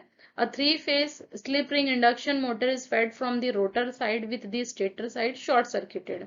The frequency of current flowing in the short circuited stator winding will be. तो हमें पता है कि जो एक इंडक्शन मोटर होता है, वो अगर हम शॉर्ट सर्किटेड कर दें ट्रांसफॉर्मर को, तो वो हमारा बिहेव करता है, induction motor is a transformer with short circuited secondary. तो इससे जो हमारा फ्रीक्वेंसी होगा करंट का, वो हो जाएगा स्लिप फ्रीक्वेंसी के बराबर हो जाएगा। तो ये आप लोग याद कर सकते हैं। बाकी इसका पूरा वर्किंग प्रोसीजर रहता है, पूरा इसका वर्किंग रहता है इंडक्शन मोटर का, वो अभी आप लोग को नहीं ध्यान रखना है। ठीक है, ए option is the right one. अब आ जाता है हमारा 39 नंबर का क्वेश्चन। तो in an induction motor if air gap is increased then. तो हमें ये पता है 39 के लिए कि अगर हम एयर गैप क्या करते हैं, इंक्रीज करते हैं। अगर हम एयर गैप इंक्रीज करते हैं, इसका मतलब क्या होता है कि हमारा आई म्यू, जो मैग्नेटाइजिंग करंट होगा, मैग्नेटाइजिंग करंट होगा इंक्रीज। ठीक है, और हमारा जो फाई होगा, देखिए फाई हमारा एंगल क्या होता है, वोल्टेज और आई म्यू का जो एंगल होगा वो बढ़ता जाएगा। एयर गैप होने की वजह से हमारे ये सारे इफेक्ट्स आते हैं। जब ट्रांसफॉर्मर की पूरी वर्किंग देखेंगे तो वहां आपको समझ में आएगा कि अगर हम एयर गैप बढ़ाते जाएंगे तो हमारा जो वी और आई के बीच का एंगल है वो बढ़ते जाएगा, और एंगल जैसे जैसे बढ़ते जाएगा तो कॉस फाई हमारा क्या होते जाएगा, कम होते जाएगा। तो पावर फैक्टर हमारा क्या हो जाएगा, will be lower. C option आपका करेक्ट है, power factor will be lower. अब आ जाता है हमारा 40 नंबर का question, which type of motor is most suitable for computer printer drive. तो कंप्यूटर प्रिंटर ड्राइव के लिए स्टेपर मोटर, जितने भी हमारे कंप्यूटर प्रिंटर ड्राइव होते हैं या फिर कंप्यूटर एप्लीकेशन से रिलेटेड होते हैं, उसमें स्टेपर मोटर की रिक्वायरमेंट होती है। स्टेपर मोटर स्टेप्स वगैरह होते हैं उसमें, तो stepper motor mainly computer printer drive के लिए सुइटेबल होता है। अब 41 नंबर का क्वेश्चन देखिए, इसी से ही रिलेटेड है। Which of the following motor definitely has a permanent magnet rotor. तो स्टेपर मोटर का जब आप टाइप्स पढ़ेंगे तो वहां आप लोगों को नजर आएगा permanent magnet stepper motor, reluctance stepper motor. तो बहुत सारे ऐसे टाइप होते हैं, तो इसमें डेफिनेटली परमानेंट मैग्नेट रोटर किसमें होते हैं, स्टेपर मोटर में होते हैं। ठीक है, इसके लिए आपका ऑप्शन क्या हो जाएगा, option C is the right one. ठीक है, C is the right one, stepper motor में हमारे परमानेंट मैग्नेट रोटर होते हैं। नेक्स्ट आ जाते हैं हमारे 42 नंबर के क्वेश्चन में, resistance switching is normally employed in. तो रेजिस्टेंस स्विचिंग का हम लोग ने देखा था कि रेजिस्टेंस स्विचिंग होता क्या है। रेजिस्टेंस स्विचिंग हमारा एक तरीका होता है जिससे हमारे सर्जेस कम हो जाते हैं। ठीक है, जिससे हमारे सर्जेस कम हो जाते हैं, और ये एयर ब्लास्ट सर्किट ब्रेकर में लगाया जाता है। एयर ब्लास्ट सर्किट में नॉर्मली एम्प्लॉय किया जाता है, किस लिए, ताकि करंट चॉपिंग फिनोमेना है उसको कम कर सकें, और जो सर्जेस होते हैं वो कम कर सके। अगर फ्रीक्वेंसी की बात करेगी तो आपको ये याद रखना है, इसका फ्रीक्वेंसी होता है 1/2 पाई अंडर रूट में 1/LC माइनस 1/4 R² C²। तो ये फ्रीक्वेंसी ऑफ ऑसिलेशन होता है, ठीक है, समझ में आया। अब तो ये हमारा हो जाएगा, और आर की वैल्यू होती है 1/2 under root of L/C for critical damping. Critical damping के लिए ये आर का वैल्यू होता है। तो और भी बहुत सारे होते हैं, ओवर डैम्पिंग, अंडर डैम्पिंग। तो क्रिटिकल डैम्पिंग के लिए भी हाल फिलहाल आप याद रखिए 1/2 under root of L/C। Okay, समझ में आया। तो डी ऑप्शन आपका करेक्ट है, एयर ब्लास्ट सर्किट ब्रेकर में रेजिस्टेंस स्विचिंग की यूज किया जाता है। नेक्स्ट आ जाता है in a load flow analysis the load connected at the bus is represented as. तो यहाँ पर हमको क्या बोल रहे हैं, हमको बोल रहा है कि लोड बस, ठीक है, लोड बस। तो लोड बस क्या होता है, देखिए, अगर मैं लोड बस बोलूं तो हमारा PQ बस इसे कहते हैं, ठीक है। PQ बस हमारा ये क्या होता है, हमारा नोन होता है, और अननोन क्या होता है, V, magnitude of V and delta हमारा होते हैं अननोन, ठीक है, हमारे होते हैं अननोन। लोड बस मतलब PQ बस नोन होता है इसमें क्वांटिटी, और अननोन क्या होता है, V इन डेल्टा अननोन होता है। सिमिलरली अगर PV बस बोलेगा या फिर जनरेटर बस बोलेगा, देखिए, तो इसमें हमारे P और V नोन होते हैं, ठीक है, ये नोन क्वांटिटी है, और अननोन क्या है, हमारे Q और डेल्टा हमारे अननोन है। अगर आपको बोलेगा स्लैक बस या फिर रेफरेंस बस, स्लैक बस या फिर रेफरेंस बस अगर बोलेगा, तो V और डेल्टा आपके क्या होते हैं, नोन क्वांटिटी, और P और Q हमारे अननोन क्वांटिटी होते हैं। तो ये सब डेटा आप लोग नोट कर लीजिए प्लीज। इसके लिए आपका क्या हो जाएगा answer, constant real and reactive power drawn from the bus PQ, ठीक है, PQ बस। नेक्स्ट आ जाता है 44 नंबर का क्वेश्चन। तो 44 नंबर के क्वेश्चन में बोल रहा है for a feedback control system of type 2 the steady state error for a ramp input is. तो ये भी अच्छा क्वेश्चन है, इसमें आप लोगों को बहुत सारे डेटा है, आपको समझना पड़ता है कंट्रोल सिस्टम में। लेकिन मैं आप लोगों को एक टेबल दिखा देती हूँ, उस टेबल के थ्रू आप लोग इजिली क्वेश्चन को याद रख पाएंगे। किसी भी टाइप का आप लोगों से पूछा तो डेफिनेटली फटाफट से आप लोगों को बन जाएगा। तो मेरे साथ साथ लिखते हुए जाइए, और अगर आप लोग से कोई भी पूछता है टाइप या फिर कोई भी हमारा इनपुट, तो बन जाएगा। इसमें हमारा क्या है, इसमें हमारा यहाँ पर है टाइप। तो टाइप 0, टाइप 1, टाइप 2 के लिए है। यहाँ पर हमारा क्या है, यहाँ पर हमारा यूनिट स्टेप है सेकंड में, फिर यूनिट रैंप है, एंड थर्ड में हमारा क्या है, पैराबोलिक इनपुट है। ये 3 इनपुट होते हैं, यहाँ पर आप यूनिट लगा लिए प्लीज। तो इसके लिए अगर होगा हमारा, मान लीजिए टाइप 0 है और यूनिट स्टेप हमारा इनपुट है, तो इसके लिए हमारा स्टेडी स्टेट एरर का जो होगा वो होगा A/1 + K, ठीक है। यहाँ पर आएगा टाइप 1 में A/K, टाइप 2 में आएगा A/K। यानी कि टाइप 2 अगर है हमारा सिस्टम और हम इनपुट दे रहे हैं यूनिट पैराबोलिक, तो इसमें स्टेडी स्टेट एरर हमारा A/K आएगा। बाकी यहाँ पर आप लगा लीजिए, यहाँ पर हो जाएगा इन्फिनिटी, यहाँ पर हो जाएगा इन्फिनिटी, यहाँ पर इन्फिनिटी, यहाँ 0, यहाँ 0, यहाँ 0। ऐसे करके आप ये कर सकते हैं। इसका टेबल मैं आप लोगों को समझा दे रही हूँ अभी। तो देखिए यहाँ पर क्या आएगा हमारा, इसका एक्चुअली पूरा एक्सप्लेनेशन होता है। यहाँ आएगा हमारा इन्फिनिटी, और ये हमारा क्या हो जाएगा, 0 हो जाएगा। तो थोड़ा सा इसको आप लोग करेक्ट कर लीजिए। इसका मतलब ये है कि अगर हमारा टाइप, मान लीजिए आप क्वेश्चन में क्या बोल रहा है, हमारा टाइप 2 सिस्टम बोल रहा है, रैंप इनपुट बोल रहा है। तो टाइप 2 सिस्टम कहाँ है, टाइप 2 सिस्टम ये है, और हमारा रैंप ये है। इस केस में हमारा क्या हो जाएगा, स्टेडी स्टेट एरर हो जाएगा 0। सी ऑप्शन इसका राइट हो जाएगा, ठीक है। सी ऑप्शन आप इस टेबल को याद रखिए। अदरवाइज इसका जब कंट्रोल सिस्टम हम पूरा थ्योरी पढ़ते हैं, उसमें से पूरा एक्सप्लेनेशन हम लॉजिक देखते हैं, तब आप लोग को ये टेबल डराइव होता है, क्योंकि यहाँ पर ज्यादा समय नहीं है टेबल डराइव करने का। तो अभी आप ये टेबल याद रखिएगा, समझ में आया। तो ये आप लोगों का एक्सप्लेनेशन हो जाएगा 44 के लिए। सी ऑप्शन आपका करेक्ट होगा। अब बच्चा 45 नंबर पे आ जाते हैं, तो इसे मैं रब कर देती हूँ, ठीक है, इसे मैं रब कर देती हूँ। 45 के लिए बोल रहा है the number of roots on the equation 2s⁴ plus s³ plus 3s² plus 5s plus 7 equal to 0 that lie on the right half of S plane. तो ये हम राउथ हॉर्विट्ज क्राइटेरिया के थ्रू निकालते हैं। इक्वेशन हमारा क्या बोल रहा है, s का पावर 4 2s का पावर 4 प्लस s का power 3 plus 3s square plus 5s plus 7 equal to 0। यहाँ पर बना s का पावर 4 s का पावर 3 s का पावर 2 s का पावर 1 s का पावर 0। तो यहाँ पर इसके कोफिशिएंट लिखने होते हैं 2, फिर हो गया हमारा 3, फिर हो गया 7, फिर यहाँ पर हम लोग को s के पावर 3 में होगा 1 एंड ये होगा हमारा 5 एंड ये हो जाएगा 0। तो यहाँ पर हमें क्या करना रहता है, देखिए दिस इंटू दिस अपॉन में दिस इंटू दिस, मतलब 1 इंटू 3 माइनस 2 इंटू 5 अपॉन में 1।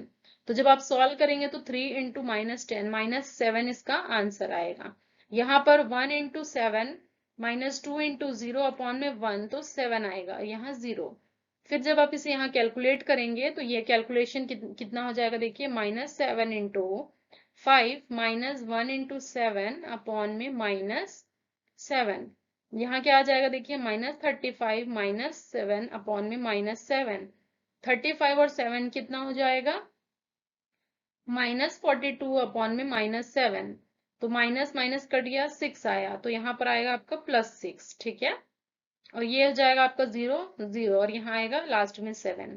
तो ये राउथ ऑर्बिट जब पढ़े होंगे तब आप लोग को समझ में आया होगा। यहाँ से आप देख रहे हैं एक बार पॉजिटिव से नेगेटिव जा रहा है, एक बार नेगेटिव से फिर पॉजिटिव जा रहा है, यानी कि 2 साइन चेंज है। तो जितने साइन चेंज होते हैं उतना राइट हैंड साइड उसके हमारे रूट्स होते हैं, ठीक है। तो number of roots lying on the right hand side of S plane हम कहेंगे सी ऑप्शन आपका करेक्ट होगा। 2 इसमें हमारे होंगे, ठीक है। 45 तो राउथ ऑर्बिट्स क्राइटेरिया है।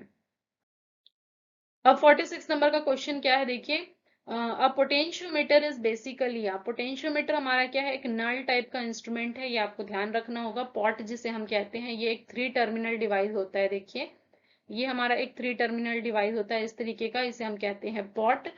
और ये एज अ वोल्टेज डिवाइडर की तरह काम करता है। बेसिकली ये हमारा नल टाइप इंस्ट्रूमेंट होता है। तो अगर नल टाइप इंस्ट्रूमेंट बोलेगा तो देख लीजिए 3 इंस्ट्रूमेंट हमारे क्या होते हैं, नल टाइप के होते हैं। कौन कौन से, पहला हमारा डीसी पोटेंशियोमीटर, उसके बाद AC potentiometer and kelvin double bridge, ठीक है, केल्विन डबल ब्रिज। ये 3 मेथड हमारे क्या होते हैं, नल टाइप के होते हैं। तो ऑप्शन आपका बी करेक्ट होगा। नेक्स्ट आ जाता है 47 नंबर का क्वेश्चन। 47 नंबर के क्वेश्चन में जब आप रीड करेंगे तो ये बोल रहे हैं हमारा डायोड का क्वेश्चन है। अच्छा क्वेश्चन है, देख लीजिए। As the temperature is increased, the voltage across the diode carrying a constant current। मतलब टेम्परेचर का डिपेंडेंस बोल रहा है कि जैसे जैसे टेम्परेचर हम इंक्रीज करेंगे तो voltage across the diode carrying a constant current. तो ये इसका पूरा डेरिवेशन होता है बच्चा, जब आप गोडसे एंड बख्शी पढ़ेंगे बेसिक इलेक्ट्रॉनिक्स या एनालॉग इलेक्ट्रॉनिक्स की, तो आप लोग को वहां पर दिखाई देगा। तो ये हो जाता है आपका, याद रखिए डीवी अपॉन में dt is equal to minus 2.3 milli volt पर डिग्री सेंटीग्रेड। इस टाइप का कुछ आप लोग की वैल्यू आती है, मतलब माइनस इंडिकेट करता है कि ये टेम्परेचर के साथ कम हो रहा है, ठीक है। टेम्परेचर के साथ ये वैल्यू कम हो रही है, इसका मतलब जैसे ही टेम्परेचर बढ़ाएंगे इसका वैल्यू क्या होगा, voltage across the diode carrying constant current carry करने के लिए ये हो जाएगा डिक्रीज। तो ये हमारा गेट इलेक्ट्रिकल का क्वेश्चन है 1999 का, आई थिंक ये क्वेश्चन है। देखिए गेट का जब आप पेपर उठा के देखेंगे तब आपको दिखेगा। तो बी आंसर आपका करेक्ट होगा। अब 48 नंबर का क्वेश्चन बोल रहा है which semiconductor power device out of the following is not a current triggered device. तो हमारा जो मॉसफेट होता है, देखिए मॉसफेट हमारा वोल्टेज कंट्रोल डिवाइस होता है। उसको छोड़ करके अगर हम बाकी थायरिस्टर, जीटी और ट्रायक देखेंगे तो ये हमारा करंट कंट्रोल डिवाइस होता है। तो मॉसफेट हमारा करंट ट्रिगर डिवाइस नहीं है, ये एक वोल्टेज कंट्रोल डिवाइस है। मॉसफेट का फुल फॉर्म क्या होता है, देखिए मॉसफेट का फुल फॉर्म होता है metal oxide semiconductor field effect transistor. Okay, next आ जाता है 49 नंबर का question, the uncontrolled switch employed in the power electronic converter is. तो आपको पता होना चाहिए कि जो हमारा डायोड होता है, डायोड क्या होता है, अनकंट्रोल्ड। उसमें कभी भी हम अल्फा नहीं देखते हैं, अल्फा की वैल्यू हमारी 0 होती है। डायोड के केस में उसको स्विच की तरह हम यूज करते हैं, लेकिन कैसा, अनकंट्रोल्ड स्विच, ठीक है, ये हम कंट्रोल नहीं कर सकते। अल्फा की वैल्यू 0 होती है डायोड के केस में। तो 49 नंबर के लिए आपका ऑप्शन क्या हो जाएगा, C option is the right one. अगर हम थायरिस्टर या एससीआर बोलेंगे तो ये एक सेमी कन्वर्टर डिवाइस होता है, सेमी कंट्रोल डिवाइस होता है। नेक्स्ट 50 नंबर का क्वेश्चन है। तो ये 50 नंबर का क्वेश्चन जो है वो भी गेट का ही क्वेश्चन है। प्रीवियस ईयर में जब आप पावर इलेक्ट्रॉनिक्स के क्वेश्चन देखेंगे गेट का, तो ये आया हुआ क्वेश्चन है। आई थिंक 1998 समथिंग का है शायद, ईयर थोड़ा बहुत चेंज हो सकता है, लेकिन ये गेट इलेक्ट्रिकल का ही क्वेश्चन है।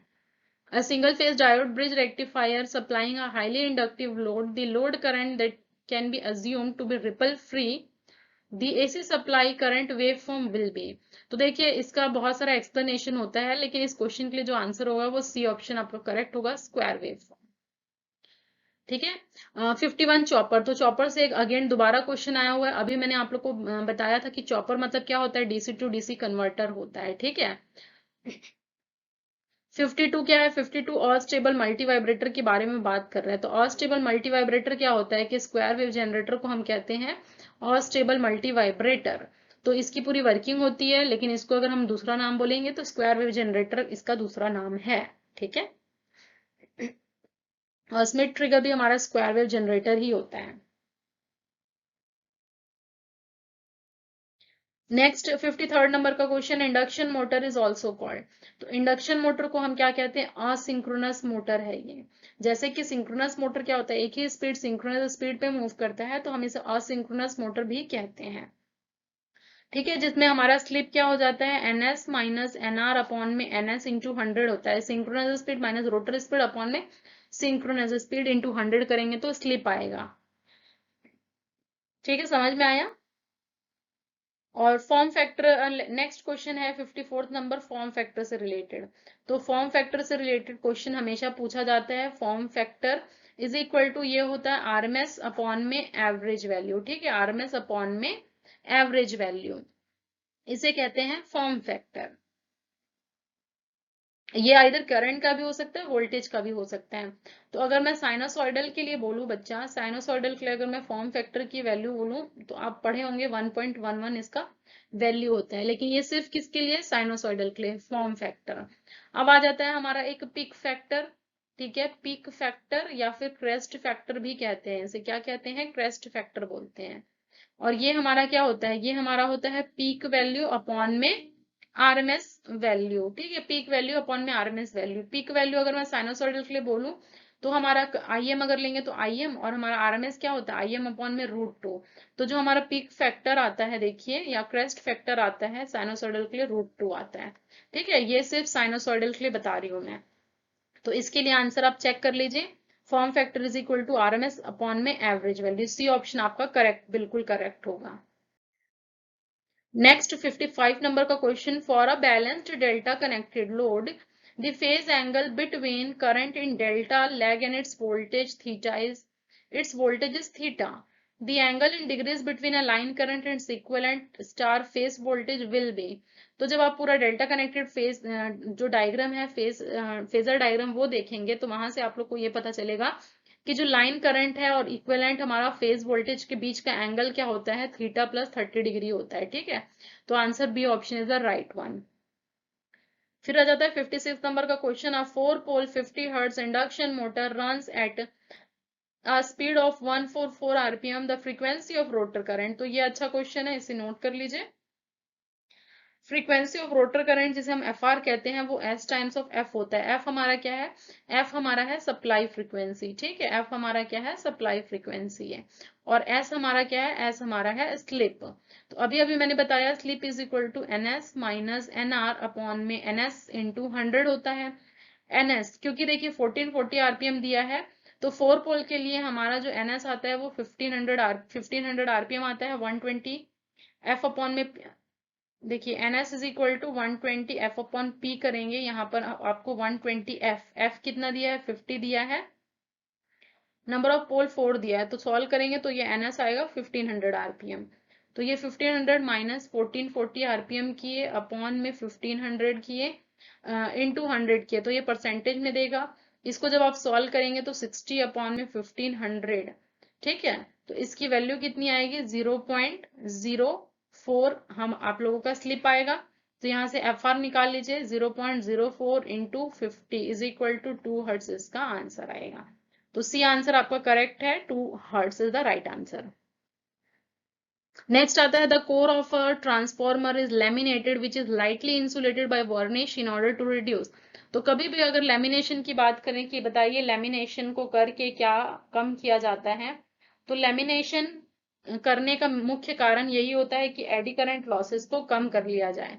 तो जहां कहीं भी आप लोगों को आएगा कि एडी करंट लॉसेस को कम करने के लिए क्या किया जाता है, लैमिनेशन किया जाता है। ठीक है, नेक्स्ट बढ़ते हैं 58 नंबर का question. Which instrument has identical calibration for AC as well as DC. तो हमारा क्या होता है, देखिए इलेक्ट्रोडायनोमीटर हम हमारे दोनों एसी और डीसी दोनों के लिए ही होता है। अभी मैंने बताया था जो मूविंग कॉइल है बच्चा, वो क्या होता है, सिर्फ और सिर्फ डीसी वैल्यू के लिए होता है। मूविंग आयरन हमारे एसी के लिए होता है। इंडक्शन भी हमारा एसी के लिए होता है। तो ऑप्शन ए हमारा क्या, हॉट वायर टाइप दोनों ही एसी और डीसी के लिए होता है।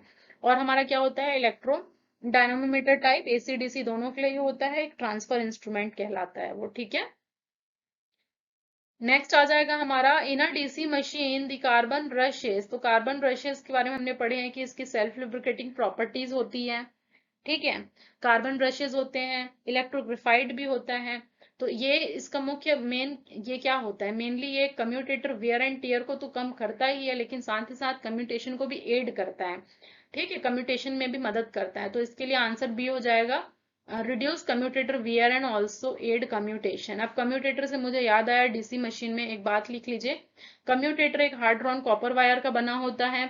कम्यूटेटर क्या करता है, यूनिडायरेक्शनल टॉर्क प्रोड्यूस करता है और आर्मेचर सर्किट से करंट लेके एक्सटर्नल सर्किट में प्रोवाइड करता है।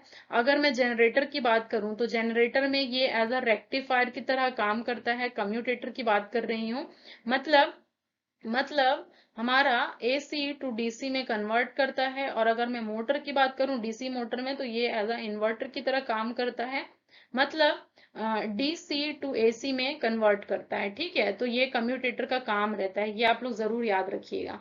अब आ जाता है इन्वर्टर। तो अभी मैंने देखिए यहाँ पर अब भी बताया कि इन्वर्टर मतलब क्या होता है, DC to AC converter. DC to AC converter किस ऑप्शन में है, बी ऑप्शन में आपका है डीसी टू एसी कन्वर्टर। तो inverter is a device which convert DC to AC. हो गया, सही है बिल्कुल। अब आ जाता है 61 नंबर का question, on what factor does the electrical resistance of a conductor does not depend. तो यहाँ पर बोल रहा है डज नॉट डिपेंड। तो ये मैंने आप लोगों के बेसिक सर्किट थ्योरी की क्लास में बहुत अच्छे तरीके से समझाया हुआ है पूरा, कि जो सर्किट थ्योरी का हमारा पूरा कंसेप्ट था, जिसमें हम लोग एक एक करके पढ़ रहे हैं, बेसिक से रेजिस्टेंस, पूरा कलर कोडिंग, हर एक चीज मैं बेसिक से पढ़ा रही हूँ। तो प्लीज आप लोग जा करके जरूर देखिए, प्लेलिस्ट में अवेलेबल है, मिल जाएगा आप लोगों को। वहां से आप अपने पूरे सर्किट थ्योरी के कंसेप्ट क्लियर कर सकते हैं। और जितने भी हमारे सेशंस आते हैं, प्रैक्टिस सेशन, वो देख सकते हैं। बाकी आप ग्राफी पे हमारी क्लासेस चलती हैं, वो आप देख सकते हैं। तो उसके लिए आप लोगों को कोर्स को एनरोल करना पड़ेगा। ठीक है बच्चे, तो यहाँ पर रेजिस्टेंस आप लोग को पता ही है, रो एल अपॉन में ए होता है। मतलब जो हमारा रेजिस्टेंस रहता है वो directly proportional to the length होता है, inversely proportional to area of cross section होता है। रो मतलब मटेरियल के ऊपर डिपेंड करता है, कंडक्टर का मटेरियल कैसा है, किस चीज का बना है वो। तो हमारा क्रॉस सेक्शन पे तो डिपेंड करता ही है, तो ये हमारा आंसर नहीं हो सकता। लेंथ पे भी डिपेंड करता है, ये हमारा आंसर नहीं हो सकता। कंडक्टर मटेरियल पे भी डिपेंड करता है, ये हमारा आंसर नहीं हो सकता। सी आंसर हमारा क्या है, वॉल्यूम ऑफ कंडक्टर के ऊपर डिपेंड नहीं करता। तो ये नहीं करता है पूछ रहा है, इसलिए इसका आंसर सी हो जाएगा। अब next, the energy stored by a capacitor is given by. तो अभी मैंने आप लोगों को बताया था हाफ सी वी स्क्वायर इसका आंसर है। तो half C V square D option में है। देखिए ये बिल्कुल बारीक से ऑप्शन बनाया गया है, तो हड़बड़ी में आप लोग गड़बड़ी ना करें। 0.5 सी वी स्क्वायर इसका आंसर हो जाएगा। ठीक है, नेक्स्ट क्वेश्चन अगर हम देखेंगे तो 63 बोल रहा है, what is the value of equivalent current source obtained when 60 volt voltage source with an internal resistance of 5 ohm is transform to a voltage source. तो बहुत ही सिंपल है, इसमें तो कुछ है ही नहीं। ओम्स लॉ लगा दीजिए, ओम्स लॉ लगा देंगे तो इसमें आप लोगों को मिल जाएगा, current I is equal to V upon में आर, 60 अपॉन में 5, इसमें कुछ नहीं था, 12 एम्पियर इसका आंसर है। B option is the right है, ओम्स लॉ। ठीक है, और ओम्स लॉ का भी पूरा जितने भी प्रीवियस ईयर में आए हुए क्वेश्चन है, या फिर उससे रिलेटेड कोई ओम्स लॉ से रिगार्डिंग आप लोग को डेटा चाहिए, तो आप मेरे सर्किट थ्योरी की क्लासेस देख सकते हैं। नेक्स्ट आता है 64 नंबर का क्वेश्चन। तो ये भी न्यूमेरिकल है, देख लीजिए। A resistance of 8 ohm and inductance of 0.08 Henry are connected in series across a supply of 230 volt with a frequency of 25 hertz. Then the equivalent impedance of the circuit will be। तो आप लोग को पता ही है, अगर एक हमारा R है, अगर एक हमारा L है, तो ये R होता है, ये हमारा XL होता है, तो जो टोटल इम्पीडेंस Z होता है वो क्या होता है, R square plus XL square. अब XL क्या होता है, रिएक्टिव इम्पीडेंस हमारा ये क्या होता है, 2πf इंटू एल होता है। यहाँ पर वैल्यू पुट कर लीजिए, 2 इंटू पाई इंटू 25 हर्ट्ज दिया है, 50 नहीं दिया है, याद रखिएगा। 0.08 तो कुछ वैल्यू निकलेगी एक्सएल की। अब यहाँ से जेडएल की वैल्यू आप रख सकते हैं, आर की वैल्यू दिया है 8 स्क्वायर प्लस एक्सएल स्क्वायर, जो वैल्यू दी रहेगी तो 14.9 समथिंग आएगा। तो अब ये क्वेश्चन आप देखिए, ये क्वेश्चन बिना कैलकुलेटर के इतने जल्दी तो नहीं बनेगा। ये सब क्वेश्चन आप लोग लास्ट में अटेंड करें जब आप लोग के पास टाइम रहे, तो प्लीज इस टाइप के क्वेश्चन में अदर क्वेश्चन आप मत छोड़िए। ओके, समझ में आया। नेक्स्ट क्वेश्चन बढ़ते हैं। By increasing the value of which of the following can efficiently restrict the high inrush of current to a safer value during the start of a DC motor. तो जब आप starter वगैरह पढ़ेंगे, जब आप DC motor का देखेंगे starting के समय में, तो जो हाई इनरेस्ट करंट होता है वो एफिशिएंटली कौन रेस्ट्रिक्ट करता है, आर्मेचर रेजिस्टेंस के थ्रू क्या किया जाता है, रोक दिया जाता है, रेस्ट्रिक्ट किया जाता है। जो हाई इनरेस्ट करंट है स्टार्टिंग में, तो सेफर वैल्यू में उसको रोक दी जाती है। ठीक है, नेक्स्ट आ जाता है हमारा 66 नंबर का question. Which of the following substance causes the neutron to slow down in a nuclear power plant. तो ये हम हमेशा से पढ़ते आ रहे हैं, 12th स्टैंडर्ड से पढ़ते आ रहे हैं कि न्यूक्लियर रिएक्टर जो होता है उसके अंदर जो मॉडरेटर होता है, मॉडरेटर का काम क्या होता है, स्पीड जो रहता है न्यूट्रॉन का उसको स्लो डाउन करना। ठीक है, स्लो डाउन करना। तो मॉडरेटर का भी मटेरियल बहुत सारा होता है। तो ये आप लोग मुझे कमेंट सेक्शन में कमेंट करके बताइए कि मॉडरेटर का कौन सा मटेरियल होता है। ठीक है बच्चा। नेक्स्ट आ जाते हैं 67 नंबर के क्वेश्चन में। The generating capacity of a hydro electric power plant depend upon which of the following factor. तो जो जनरेटिंग कैपेसिटी होता है हाइड्रो पावर प्लांट का, वो क्या होता है, देखिए इसका फॉर्मूला होता है, जो जनरेटिंग कैपेसिटी होता है हमारा, generating capacity is equal to 0.736 upon में 75, ये होता है क्यू ईटा इंटू एच होता है। क्यू हमारा क्या है, क्यू हमारा वाटर डिस्चार्ज है, क्यू हमारा है वाटर डिस्चार्ज मीटर क्यूब पर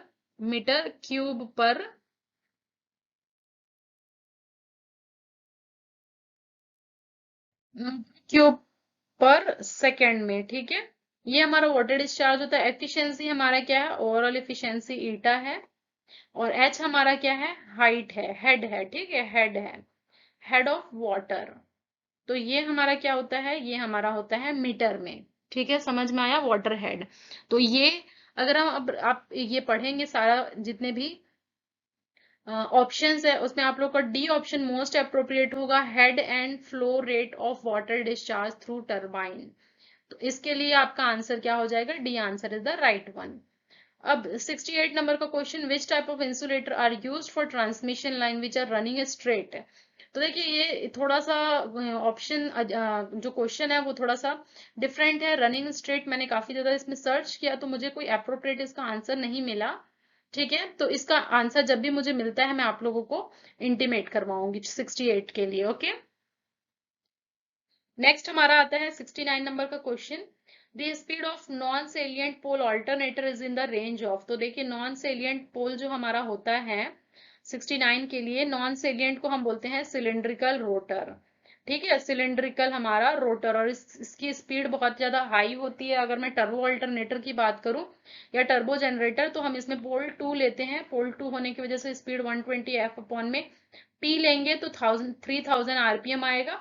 और अगर P इक्वल टू 4, देखिए मिनिमम पोल तो क्या हो सकता है, 2 हो सकता है, 2 पोल तो मिनिमम होता ही पोल पेयर में, तो 3000 आरपीएम आता है। तो 3000 आरपीएम होगा, अगर 4 पोल के लिए देखूं तो 1500 आरपीएम होगा, तो 6000 वाला आपका आंसर तो हो ही नहीं सकता। ठीक है, तो इसके लिए आंसर क्या हो जाएगा, मोस्ट अप्रोप्रिएट बी आंसर आपका करेक्ट होगा। 1500 से लेकर के 3000 आरपीएम तक होता है।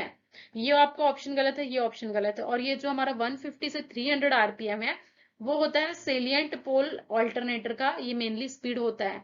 और जो सिलेंड्रिकल रोटर बच्चा होता है, देखिए हाई स्पीड होने की वजह से जो थर्मल पावर प्लांट है और जो हमारा न्यूक्लियर पावर प्लांट है वहां पर यूज किया जाता है सिलेंड्रिकल रोटर। और जो हमारा हाइड्रो इलेक्ट्रिक पावर प्लांट है उसमें हमारा लगाया जाता है सेलिएंट पोल रोटर, और स्पीड कम होती है। ठीक है, तो ये सारे डेटा है एडिशनल। नाउ 70 नंबर का क्वेश्चन अगर हम देखेंगे तो 70 नंबर के क्वेश्चन में क्या बोल रहा है देख लीजिए। 70 नंबर के क्वेश्चन में बोल रहा है आप लोगों को, the horizontal distance between the two consecutive structure of an overhead transmission line is. तो ये जब आप ओवरहेड ट्रांसमिशन लाइन पढ़ेंगे, जो आप देखते होंगे ऐसे वायर लटके हुए रहते हैं, वायर लटके रहते हैं, ये ए पॉइंट है, ये 2 पॉइंट है, मान लीजिए ये दो हमारा क्या है, दो हमारे मान लीजिए पोल से दो पोल के बीच में वायर है। तो गर्मियों में क्या होता है, गर्मियों में ये वायर लटक जाता है, सैगिंग ज्यादा हो जाती है। तो इस वाले डिस्टेंस को देखिए, ये जो हमारा वर्टिकल डिस्टेंस है उसको हम कहते हैं सैग, ठीक है। और ये हमारी जो हॉरिजॉन्टल डिस्टेंस होता है इसको हम कहते हैं स्पैन। तो ये आप लोग ध्यान रखिए, इसके लिए आंसर क्या हो जाएगा, सी ऑप्शन आपका करेक्ट हो जाएगा। Next, dielectric employees. तो डाइलेक्ट्रिक हीटिंग से रिलेटेड एक बार मैंने ये कराया था अपने यूपी RUBNL प्रैक्टिस सेशन में। तो वहां बताया था जो डाइलेक्ट्रिक हीटिंग है उसको हम क्या कहते हैं, उसको हम हाई फ्रिक्वेंसी हीटिंग कहते हैं, हाई फ्रिक्वेंसी हीटिंग कहते हैं। और आर और सी का ये कॉम्बिनेशन होता है, वहां पर जब आप इसका इलेक्ट्रिक सर्किट डायग्राम देखेंगे तो आर और सी का कॉम्बिनेशन होता है, तो लीडिंग पावर फैक्टर पे मेनली ये वर्क करता है, ठीक है।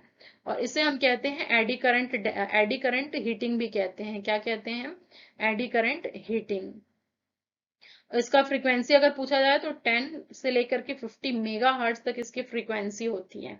तो ये क्या है हमारा, ये हमारा हाई फ्रीक्वेंसी हीटिंग होता है। समझ में आया आप सभी लोगों को, प्लीज इसे आप मार्क कर लीजिए। Next, which of the following material has a nearly zero temperature coefficient of resistance. तो जीरो टेम्परेचर ऑफ कोफिशिएंट अगर हम देखेंगे तो मैग्नीन, मैग्नीन एक हमारा एज अ स्वैम्पिंग रेजिस्टेंस भी यूज किया जाता है टेम्परेचर इफेक्ट को कम करने के लिए, क्योंकि टेम्परेचर के साथ में इसका जो रेजिस्टेंस का इफेक्ट आता है वो नेग्लिजिबल होता है, ठीक है।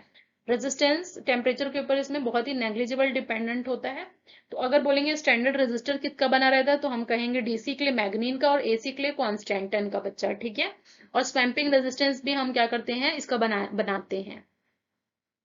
Next, 73rd number, insulation resistance is measured with the help of. तो अभी अभी मैंने आप लोगों को जिक्र किया था कि हाई रेजिस्टेंस मेजर करने के लिए हम यूज करते हैं megger, mega ohm method, loss of charge method, direct deflection method. तो जो हमारा मैगर इंस्ट्रूमेंट है, जो हमारा मैगर इंस्ट्रूमेंट है, मैगर एक हाई रेजिस्टेंस को मेजर करने के लिए होता है। और हाई रेजिस्टेंस किसमें होता है, इंसुलेशन रेजिस्टेंस होता है, केबल का इंसुलेशन रेजिस्टेंस, जनरेटर मोटर का, उसको मेजर करने के लिए होता है। और ये हमारा क्या होता है, 160 RPM पे रखा जाता है। इसमें हमारा इसमें कोई भी कंट्रोलिंग टॉर्क प्रोवाइड नहीं की जाती है। और अगर मैं डैम्पिंग की बात करूं तो एयर फ्रिक्शन डैम्पिंग हम इसमें यूज करते हैं बच्चा। और हैंड ड्रिवन जनरेटर का यूज किया जाता है। तो 2-4 फीचर्स हैं, आप इसको नोट डाउन कर लीजिए मैगर से रिलेटेड। इसके लिए आंसर क्या हो जाएगा, सी ऑप्शन आपका करेक्ट हो जाएगा। नेक्स्ट आता है हमारा 74 नंबर का question, which of the following gas is normally used in a fluorescent lamp. तो देखिए, जितना मैंने सर्च किया फ्लोरोसेंट लैम्प से रिलेटेड, तो मुझे दिखाई दिया था कि नियॉन फिल किया जाता है फ्लोरोसेंट लैम्प में, ठीक है, नियॉन। नेक्स्ट, 75 नंबर का question, if the synchronous condenser are to be used for improving power factor of the transmission line, then the best location for this will be. तो synchronous generator होता क्या है, synchronous condenser होता क्या है, पहले ये देख लेते हैं। सिंक्रोनस कंडेंसर एक ऐसा डिवाइस है जो पावर फैक्टर के इंप्रूवमेंट के लिए काम आता है। और ये एक सिंक्रोनस मोटर है, सिंक्रोनस मोटर है। सिंक्रोनस मोटर कैसा, ओवर एक्साइटेड। तो हम कहेंगे it is a over excited synchronous motor operated at no mechanical load. कोई भी मैकेनिकल लोड नहीं रहता है, इसे हम कहते हैं सिंक्रोनस कंडेंसर। तो synchronous condenser is a device या फिर it is an over excited synchronous motor with no mechanical load. और इसे लगाया कहाँ जाता है, बेस्ट लोकेशन जहां मैं देख रही थी तो receiving end of transmission line की तरफ लगाया जाता है, ठीक है। तो जहां पर भी जिस इक्विपमेंट का पावर फैक्टर इंप्रूव करना है वहां पर लगाया जाता है। तो जनरली रिसीविंग एंड तरफ लोड वगैरह कनेक्टेड रहते हैं तो उसका इंप्रूव किया जाता है। Answer B option is the right one. Next question 76 number का, 4 pole lap wound DC generator has a 50 ampere of armature current. यानी कि हमारा जो आर्मेचर करंट आईए गिवन है बच्चा, वो हमारा है 60 एम्पियर। और आप लोगों को पता है लैप वाउंड के लिए number of parallel path is equal to pole के बराबर होता है, इक्वल टू 4 होगा। तो अगर मैं conductor current in each conductor बोलूं तो ईच कंडक्टर में क्या होगा, आईए अपॉन में ए होगा, या फिर 60/4 इक्वल टू 15 एम्पियर इसका राइट आंसर होगा। ऑप्शन सी आपका करेक्ट हो जाएगा राइट आंसर। नेक्स्ट आता है 3 point starter is mounted on the panel board of. तो आप स्टार्टर कंसेप्ट पढ़े होंगे डीसी। शंट मोटर में ये 3 पॉइंट स्टार्टर लगाया जाता है और बाकी में नहीं लगाया जाता है। ठीक है, बहुत ज्यादा करंट जो फ्लो होता है स्टार्टिंग में उसको कम करने के लिए, रोकने के लिए ये एक 3 पॉइंट स्टार्टर की रिक्वायरमेंट होती है। बाकी 4 पॉइंट स्टार्टर भी होता है। ओके, नेक्स्ट आगे बढ़ते हैं हमारा। What should be the value of internal resistance of an ideal voltage generator so that it supplies the same voltage at no load? तो आइडियल कांस्टेंट वोल्टेज सोर्स का हमारा क्या होता है, देखिए आइडियल वोल्टेज सोर्स का अगर मैं इंटरनल रेजिस्टेंस बोलूं तो होता है 0। ठीक है, आर इंटरनल। अगर मैं आइडियल करंट सोर्स का बोलूं तो आइडियल करंट सोर्स के लिए होता है इन्फिनिटी। आइडियल वोल्ट मीटर के लिए बोलूं, आइडियल वोल्ट मीटर का होता है इन्फिनिटी। और आइडियल एमीटर का बोलूं तो हो जाएगा 0। तो ये 4 वैल्यू आप याद रखिएगा। मैं हमेशा एक वैल्यू याद करके रखती हूँ, आइडियल वोल्टेज सोर्स का 0 होता है और आइडियल वोल्टेज यहाँ पर जनरेटर बोला है मतलब वोल्टेज सोर्स की तरह काम करेगा, तो इसका आंसर हो जाएगा 0। 0 B option is the right one. Next है which of the following phenomena exhibited by the material where the relative permeability is greater than unity. तो अगर मैं बोलूं relative permeability greater than unity की बात कर रहा है तो ये हो जाएगा हमारा पैरामैग्नेटिक मटेरियल। ठीक है, लेकिन अगर mu R very very greater than 1 बोलता, बहुत ज्यादा 1 है, अगर वेरी ग्रेटर देन 1 बोलता कि बहुत ही ज्यादा होता है 1 से, तो फेरोमैग्नेटिक इसका आंसर होता। ठीक है, फेरोमैग्नेटिक इसका आंसर होता। ओके, समझ में आया? समझ में आया? तो ये इसका आंसर क्या हो जाएगा, पैरामैग्नेटिक मटेरियल होगा। और डायामैग्नेटिक मटेरियल का mu R less than unity होता है। लेस देन यूनिटी होता है किसके केस में, डायामैग्नेटिक मटेरियल। तो इसकी वजह से जो इसका ससेप्टिबिलिटी का IM होता है वो निगेटिव होता है। तो इसके लिए आप लोग याद कर लीजिए, पैरामैग्नेटिक मटेरियल में ही हमारा क्यूरियस जो होता है वो लॉ अप्लाई होता है। तो जो पैरामैग्नेटिक मटेरियल होता है वो क्या हो जाता है, फेरोमैग्नेटिक में कन्वर्ट हो जाता है। नेक्स्ट आता है लास्ट क्वेश्चन 80th नंबर का। An electric lamp is marked 100 watt 200 volt, the current through the lamp is given as. तो इसमें मुझे कुछ बताने की जरूरत है ही नहीं, P is equal to VI होता है। यहाँ से I क्या हो जाएगा, 100 अपॉन में 200 वोल्ट, तो 1 अपॉन में 2, 0.5 ampere is the right answer. तो देखिए ये सारा सोल्यूशन हुआ, लेकिन इसके आप लोग को जो क्वेश्चन एनालिसिस किए होंगे उसमें सब हर एक सब्जेक्ट ऑलमोस्ट कवर किया गया है। थोड़ा थोड़ा सब में से पूछा है, एक एक दो दो क्वेश्चन हर एक सब्जेक्ट से पूछा है। तो आप लोग को सब सब्जेक्ट कवर करना होगा। उसके बाद कुछ लॉजिकल क्वेश्चन भी पूछे हैं, जैसे कि गेट वेट के क्वेश्चन एक दो आए हुए हैं। और उसके अलावा 2-4 न्यूमेरिकल भी अच्छे खासे पूछे गए हैं। तो इन शॉर्ट अगर मैं बोलूं तो पेपर का लेवल भी अच्छा था और इस साल और भी अच्छा हो सकता है। तो आप लोग एक एक कंसेप्ट को डिटेल्स में पढ़िए, अच्छे से पढ़िए, क्वेश्चन ज्यादा से ज्यादा प्रैक्टिस करिए और क्वेश्चन को सॉल्व करने का तरीका आप लोग का एकदम स्मार्ट वे में होना चाहिए, इजी होना चाहिए। ठीक है, तो अगर आप लोग को सेशन अच्छा लगा तो प्लीज इसे लाइक कर दीजिए, शेयर कर दीजिए। और आपको अगर पावर सिस्टम बैच की रिक्वायरमेंट है तो आप मुझे कमेंट सेक्शन में कमेंट कर सकते हैं। ठीक है, तो मिलते हैं हमारे नेक्स्ट वीडियो के लिए। मैं तब तक के लिए tata bye, see you soon in the next video.